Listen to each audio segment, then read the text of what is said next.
সবাই ভালো আছেন ভাই।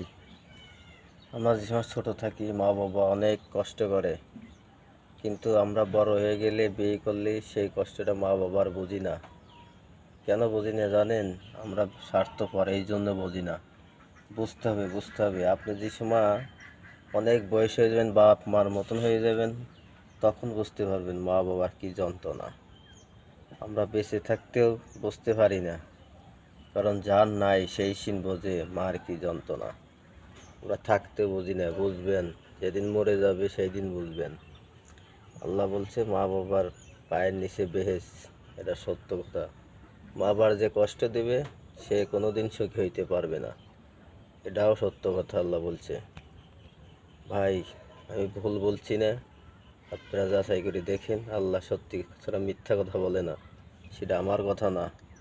সবাইকে বলছি ভাই, মা বাবার খেদমত করেন এবং ভালো থাকবেন। ধন্যবাদ ভাই সবাইকে।